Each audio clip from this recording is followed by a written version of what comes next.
We stay with extinction because I'm off. The future's here. Yes, I'm here. Actually, I wasn't meant to be here, but Martine's off sick today, so I've got... That's interesting. So I've got the unenviable task of saying goodbye. I have breaking news, because you're leaving us. I am. Yeah. Which I'm very sad about. They're sad about it out there as well. You wouldn't believe it. I know. I've seen all the champagne. They are drinking champagne. I don't know what that says about you, but... I know. They all seem quite happy about it. How anyway. many years has it been? 17 and a half. 17 and a half years. Man and boy. Well, we're very sad about it, and I'm sure many, many viewers out there are sad about it as well, because you've been a large... They're not happy. They are, because you've been a large part of Afternoon Live. Shall we have a walk, hand in hand? Yeah, like I have a choice. Well, let's have a look.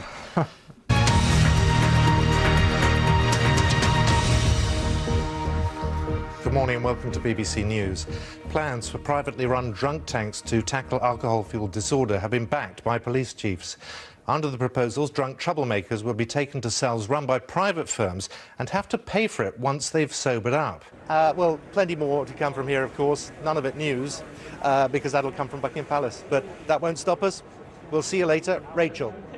Simon, glad to hear it. Thanks very much indeed. Simon McCoy there for us.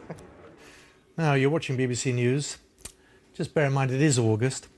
This does not look like a walk in the park. Dog owners and their pets in California have hit the waves in the second annual World Dog Surfing Championships. Here are the pictures. There's also style. There are also prizes for the best dressed and tandem surfing dogs. The winner, of course, being crowned top dog. That's a shame. We've run out of pictures. We're now coming to the big dip. Hold tight. Well, anyway, I'm just interested because you've helped coordinate this campaign. Sorry, Boris, just a second. You helped coordinate this Labour campaign. And his Hang on, feebleness Boris, in the Brexit negotiations. Just a second. Sorry, he's just been shouting in my ear. Well, but a piece. Eric, it's a great pleasure to meet you. Eric Sharden, thank you so much. Oh. Have you finished? You finished now? I have. Great pleasure to meet you.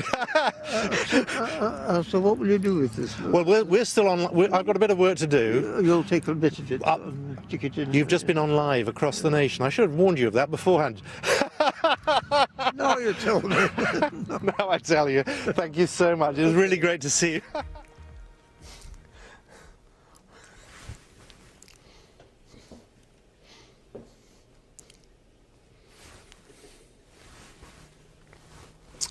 Very good afternoon to you. I think it's still afternoon. You're watching Afternoon Live from BBC News.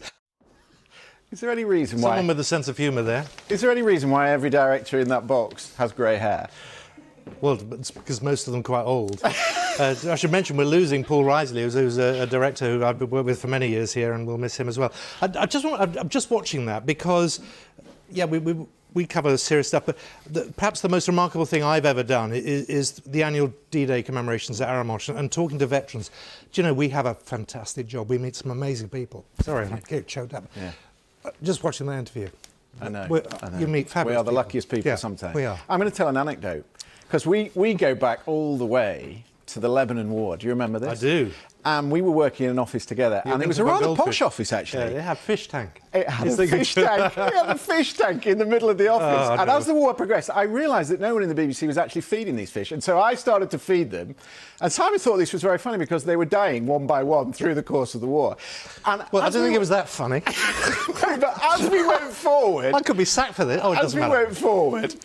Every two-way I did, every time you interviewed me, there was always a fish reference which took us back to these times in Lebanon. So it would be, give us a sense of place, Christian, or it would be, is there a porpoise to this two-way? And so we bonded over that and we formed a friendship. But you've been a really good colleague, and I, for one, will very much miss you, and I know everybody out there is going to miss you as well. Thank you very much. The important people, and I think what we in the news channel certainly have done, is the audience. And in Afternoon Live, I think we built up people who just liked what we did, trusted us, and I will miss the BBC hugely. It is a remarkable place.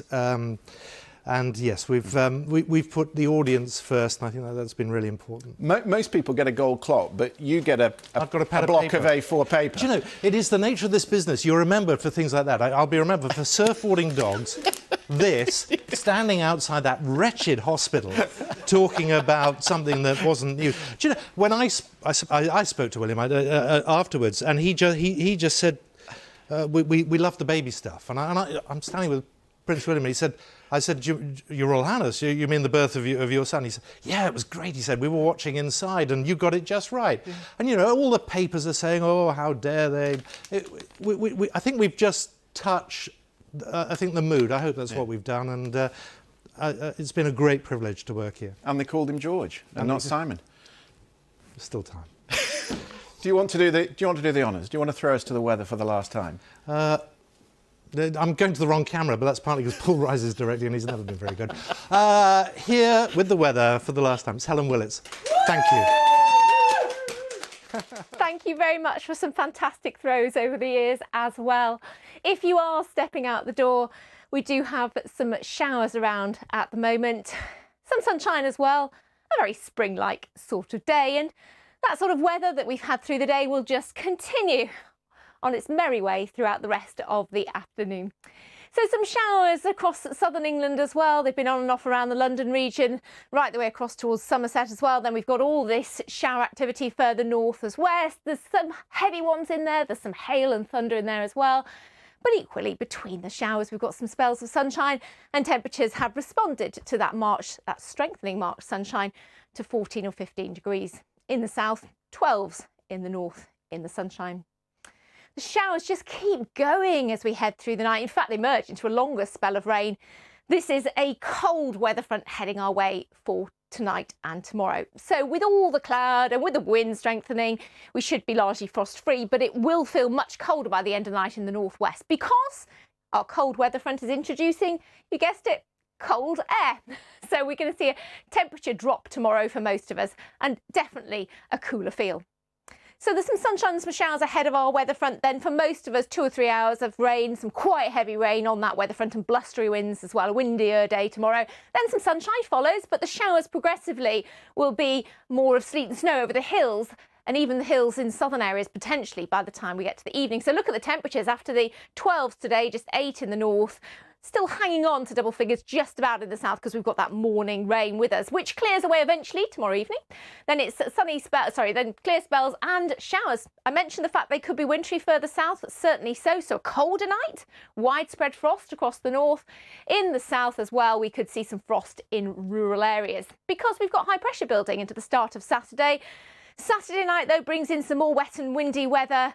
That starts to push its way southwards during Sunday as well. So a bit of a mixed bag this weekend. Saturday looking like the drier day of the two for many areas, but there's still quite a bit of cloud around. I wouldn't like to rule out a few drizzly showers here and there, and then more rain coming in later in the day. But temperatures perhaps recovering a little bit on Saturday, given the fact that you've got a southwesterly. But then by Sunday, and at this stage, we're not sure about the detail, but it looks as if that weather front's pushing southwards. And again, we return to showers in the north. Stay up to date, of course, here on the channel.